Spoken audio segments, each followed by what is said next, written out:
తాకట్టులో ఉన్న బంగారాన్ని విడిపించి ఆ రోజు ఆన్లైన్ ధరకే కొంటుంది కొమ్మూరి గోల్డ్. నమస్తే, వెల్కమ్ టు సుమన్ టీవీ. నేను పద్మిని. ప్రస్తుతంతో పాటు ప్రముఖ ఆధ్యాత్మికవేత్త, వాస్తు జ్యోతిష పండితులు, లలిత ఉపాసకులు, వాస్తు జ్యోతిష శిక్షణ నిపుణులు బ్రహ్మశ్రీ నానాజీ పట్నాయక్ గారు మనతో పాటు ఉన్నారు. మాట్లాడదాం. సార్ నమస్తే. సార్ శ్రీమాత్రే నమః. సార్ నిన్న కూడా ఒక కాల్ వచ్చింది సార్. జనరల్ గా కాల్స్ వస్తూ ఉంటాయి కదా, అడుగుతూ ఉంటారు ధర్మ సందేహాలు. Yeah. సో అది మీ ద్వారా నివృత్తి చేసుకోవాలి అనుకునేది భావన.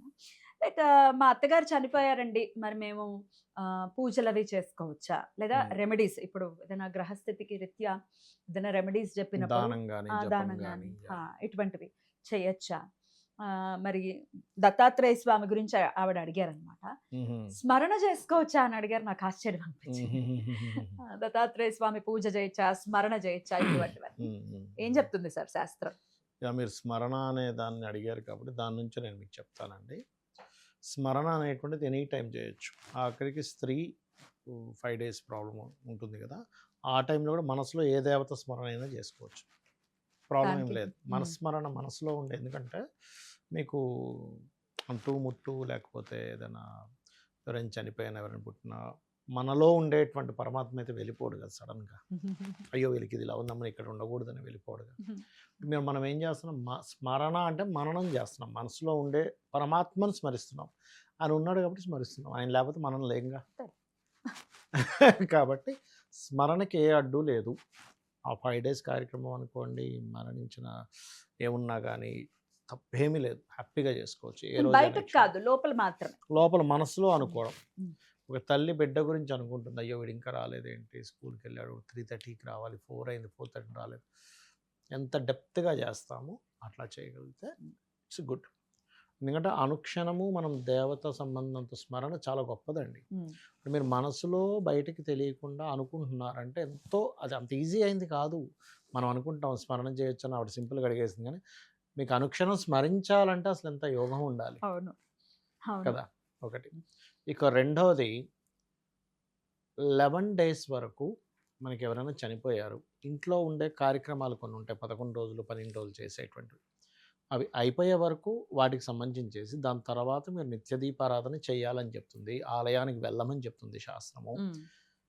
మీరు ఏదైతే రెమిడియల్ పార్ట్స్ ఉంటాయో, అంటే పలానా ఆలయానికి వెళ్ళండి, పలానా గ్రహ జపం చేసుకోండి, లేకపోతే పలానా గ్రహానికి దానం ఇవ్వండి అని హోమంలో కూడా మనం కంకణం కట్టుకొని చేయకూడదు. నిత్య హోమం చేయొచ్చు అని చెప్పింది. ఎందుకంటే మనకి మహాభారతాన్ని కనుక విన్నట్లయితే మన అర్జునుడికి పుత్రుడైనటువంటి అభిమన్యుడు చనిపోతాడు. అప్పుడు వేరే దగ్గర యుద్ధం వెళ్ళి వచ్చిన అర్జునుడికి తెలిసినప్పుడు ఆయన ఒక శబదం పూంతాడు, నేను గాంధీవంతో సహా రేపు సాయంత్రం కల్లా కనుక ఇలా చేయకపోతే చనిపోతాను, అగ్ని ప్రవేశం చేస్తానని. ఆ రోజు కృష్ణుడు అడుగుతాడు, ఏంటి ఎవరిని చూసిన ఇంత ఇదయ్యావు, ఇంత ధైర్యం ఏమిటి నీకంటే, నువ్వు ఉన్నావని బావా అంటాడు. సరే రాత్రి అవుతుంది. అప్పుడు శ్రీకృష్ణ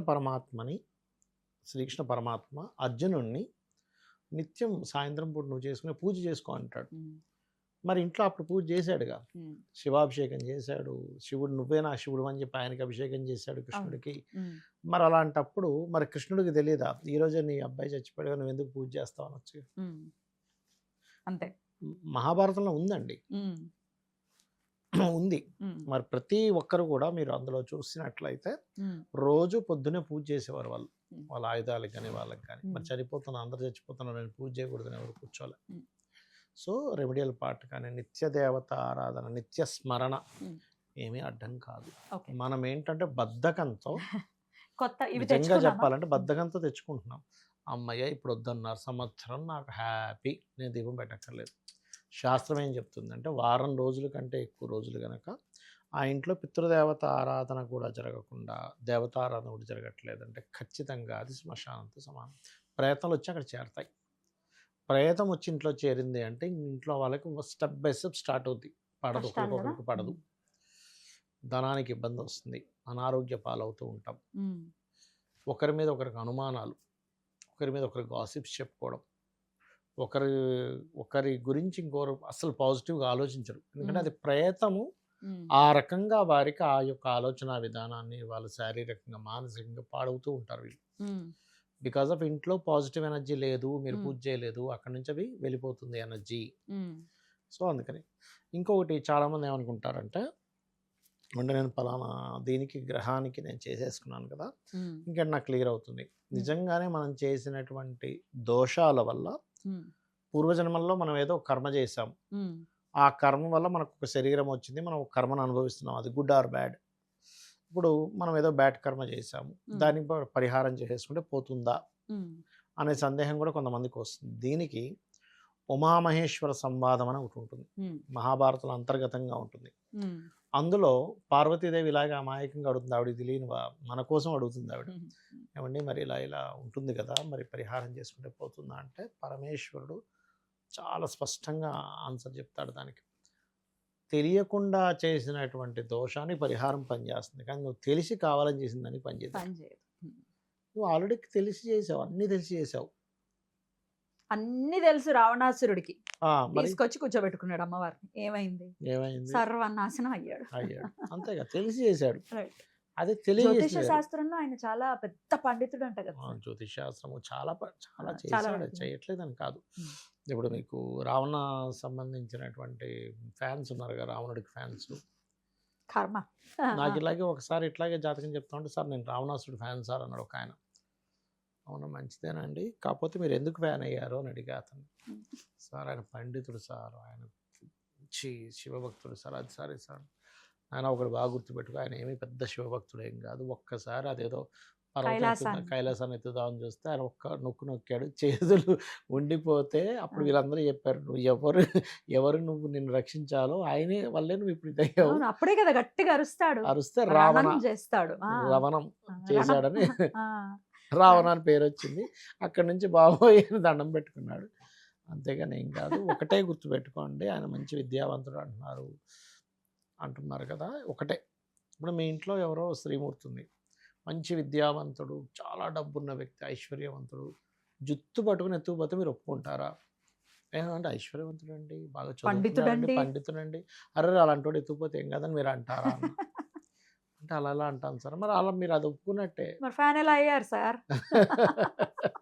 కాబట్టి ఏంటంటే కొంతమందికి తెలియక అజ్ఞానంలో కొన్ని చూసాం కదా పెద్ద పెద్ద నటులు ఎంత అదొక ప్రలాపనలు. ఏమీ లేదండి, ఇప్పుడు బయటకి అలా మాట్లాడితే సోషల్ మీడియా వచ్చినప్పటి నుంచి పెరిగాయి ఇవి. ఎందుకంటే వైరల్ అవుతాము, నలుగురిలో గుర్తుపడతారు. సార్ ఆయన అనటం ఒకటి సార్, అక్కడ ఉన్న వాళ్ళు వెకిలి నవ్వులు నవ్వుతూ పెద్ద పెద్ద వికటాట హాసాలు చేస్తూ చప్పట్లు కొడుతూ అసలు చాలా జుగుప్సాకరంగా అనిపించింది ఆ సందర్భం చూస్తే. బాబోయ్. అంటే అదంతా కర్మ అండి, యాక్చువల్ చెప్పాలంటే చాలా కర్మ. మనం అనుకుంటాం కానీ అది కర్మ, అది వెంటాడుతూనే ఉంటుంది. అది వెంటాడాలి కూడా, వెంటాడాలి కూడా, దానిపైన చేస్తాం. మనం వెంటాడాలనుకున్నా అనుకోకపోయినా దానికి వదిలేయాలి. ఎగ్జాక్ట్లీ. Right. కాబట్టి ఖచ్చితంగా పాటించాలి. ఇంట్లో మనకి 3 రుణాలు ఉంటాయి, ఆ రుణాలు తీర్చుకోకపోతే మనిషి పాపం చేసిన వాడితో సమానం అని చెప్తుంది శాస్త్రం. ఋషి రుణము, పితృ రుణము, దేవ రుణము. అందుకే మనం పూజ అయిపోయిన తర్వాత పితృదేవతలకని, దేవతలకని, అగ్నికని, అలాగే సప్త ఋషులకని మనం వదులుతాం కదా. అది వదలాలి ఖచ్చితంగా. అందరూ పూజ అయిపోయిన తర్వాత మనం అది అయిపోయిన తర్వాత అగైన్ మళ్ళీ ఈ పని కూడా చేయాలి. అలా ఏతత్ఫలం కృష్ణార్పణమస్తువో లేకపోతే తత్సంబంధించిన ఆ దేవతార్పణమస్తు అంటాం, దాని తర్వాత చేస్తాం.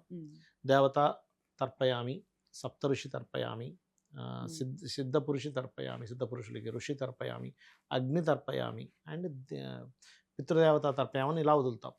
వీళ్ళు నలుగురికి మనం రుణపడి ఉంటాము. రుణము తీర్చకపోతే, ఇప్పుడు మనం ఒక అప్పు చేసామండి, అప్పు చేసిన తర్వాత నేను తీర్చకపోతే వెంటాడతారు కదా.